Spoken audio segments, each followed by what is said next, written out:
खुलुमबाय आं मनिन्द्र महिलारि नोंथांमोनखौ महिलारि wide angle YouTube चेनेलाव बरायबाय।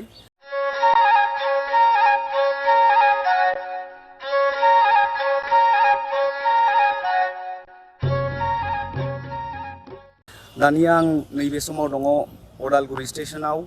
दिनैनि बे गोदान ब्लगाव नोंथांमोना नुनो मोनगोन अदालगुरि डिस्ट्रिक्टनिनो जोबोर मुंदांखा दखनानि गला। बेनि मुङानो जाहैबाय जिरि दखना स्टोर। बेनि जिरि दखना स्टोरनि गासै नुथायजों लोगोसे बिथांजों दान्दिसे सम मोगा-मोगि लानाय जागोन।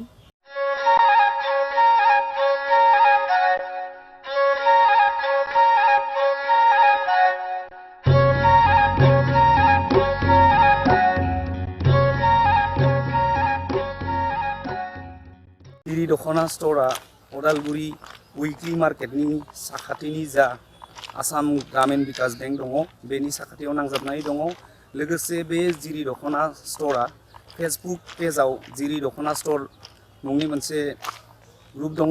बे ग्रुपनि जोहै बिथाङा गावनि दुखानाव मोनफैनाय गोदान गोदान दखनानि फास्रानि डिजाइनफोरखौ आपल'ड खालामो। बेनि थाखाय बिथांनि जिरि दखना स्टोरा फेसबुकनि जोहैबो जोबोर मुंदांखा।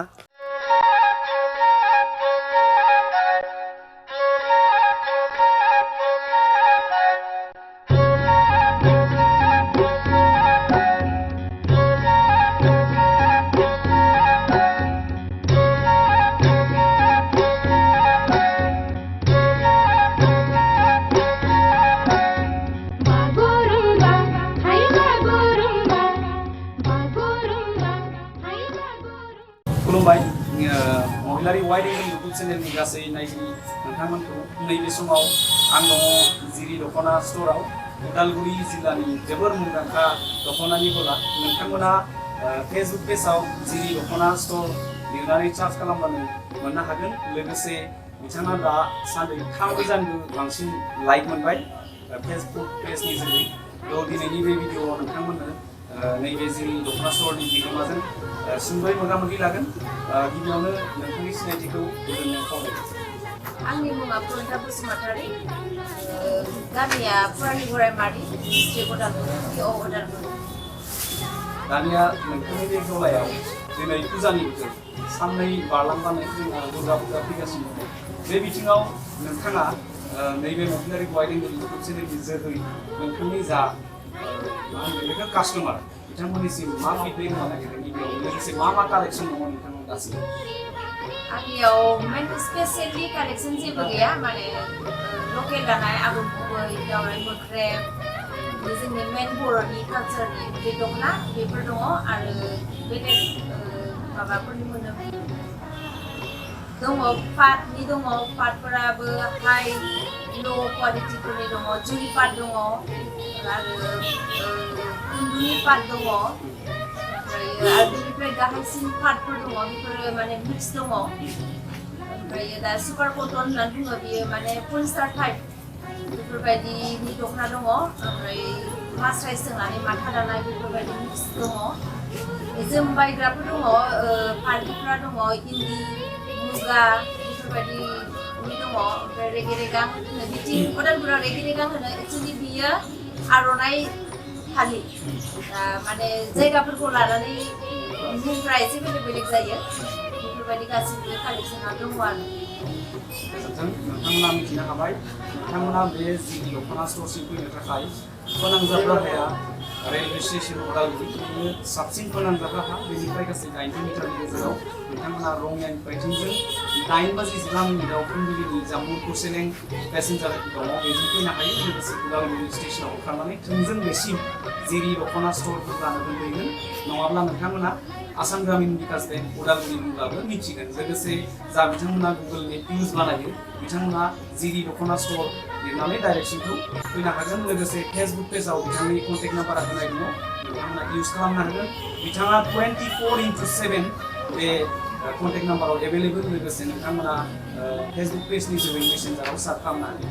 दानि आरोबाव मिथिना लानो सानबावदों आथिखालनि नैबे जा इयुन जोलै बिथांमोना गोबाङाथ' दिनै बेकार दङ। फरायखांनायनि उनाव सोरबाया कम्पानियाव सिकिउरिटि गार्ड, सोरबाया माबा मोनसे खालामनानै गावनि जिउखौ सालायलांनो थाखाय जोंनि बे नैबे बड'लेण्ड बा जोंनि आसामाव गोबां आंखाल दिनै खामानिनि थाखाय बे बिथिङाव गोबाङानो चेन्नाइ बायदि जायगायाव दिनै सिकिउरिटि गार्ड थानानैबो लाइफखौ सालायनानै लागासिनो दा नोंथाङा बे बिथिङाव बिथांमोनखौ मा खावलायनो सानदों जे जोंबो दि जोंनि बे एरियायाव थानानै दखान होनानै थांनानै थानो हायो बेनि सोमोन्दै नोंथाङा जोंनि बर'फ्रा माने गावनि जायगाखौ गारनानै गुबुन गुबुन जायगायाव थांनो नाजायो नाथायबा जोंनि बे जायगायावनो बहुत खामानिफ्रा दङ जोंनि बे आसामावनो एबा BTC आवनो जों गावनि फालांगिफोरखौ खालामनानै जानो हायो जेरै आंबो माने 2013 निफ्राय दिनैसिम आं बे दखानखौ सालायबोनानै दङ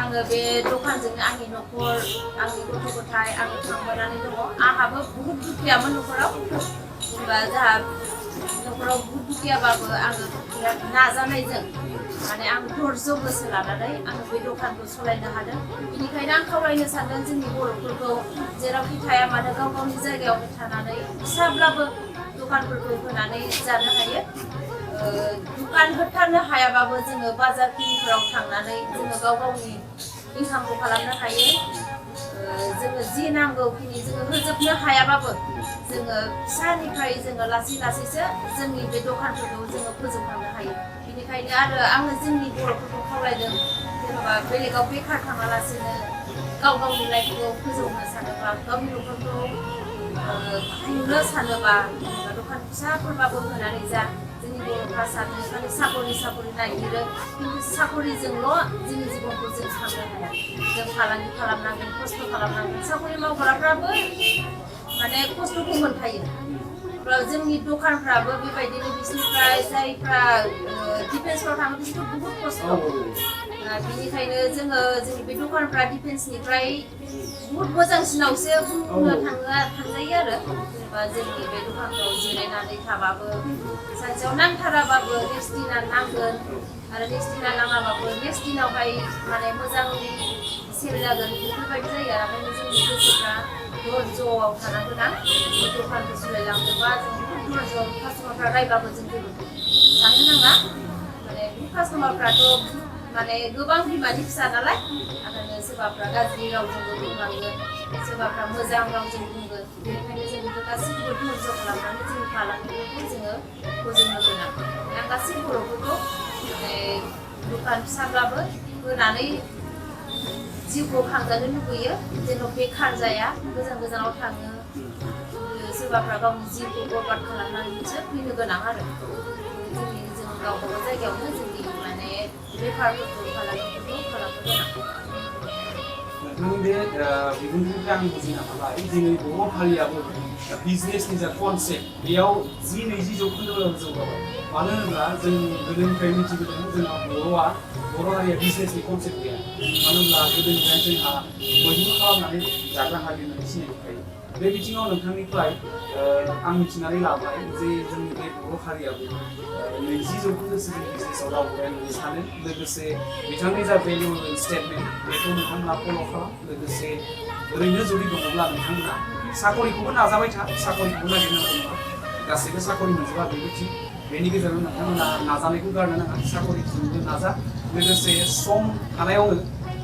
नोंथांमोना बिजनेसनि फारसेबो गोसो होनांगौ दिनै इक'नमिक जा जोंनि बर'नि जा इक'नमिक रेशिय' बेखौ नायनो थाङोब्ला जों जोबोर गोरिब गोबाङानो बुङो बर' हारिया जोबोर जौगाखांबाय होननानै नाथाय बेबायदि नङा जों दासिमबो गोबाङानो गोरिब बे बिथिङाव नोंथांमोना जुदि गावबागाव बिजनेस मावनायनि आइडिया गैयाब्ला नैबेबायदि दखानफ्राव फैनानै बिजनेसनि कनसेप्टखौ लानांगौ लोगोसे जोंनि बे बर' हारिनि गानग्रा जोमग्राखौ मुलुगनां खालामनायाव नाथाय बेबायदि दख'ना गलाफ्रासो गोबां आब्रुथिखौ लाखिदों होननानै आं सानो दानिया आरो मोनसे खोथा मिथिनानै लानो सानबावदों नोंथाङा नैबे जोंनि दखाना जा स्ट'र बेखौ नोंथाङा फेसबुक पेजाव पाब्लिश खालामदोंब्लासो दानिया मालाबाफोर बेबायदि निउस चेनेलजों नङाब्ला इउटुब चेनेलजों नोंथाङा बेबायदि स्टेटमेन्ट होफिनदों बेबायदि स्टेटमेन्टखौ होनाय जायाखै दिनै फार्स्ट टाइम मोजांबो मोनदों नोंथांमोनखौ आंनि बे दखानाव फैनानै आंनि बे दखानखौ एसे फेमास खालामनो सानदों बेनिखायनो आं बहुत मोजां मोनदों बेनिखायनो नोंथांमोनखौ आं धन्यबाद होनो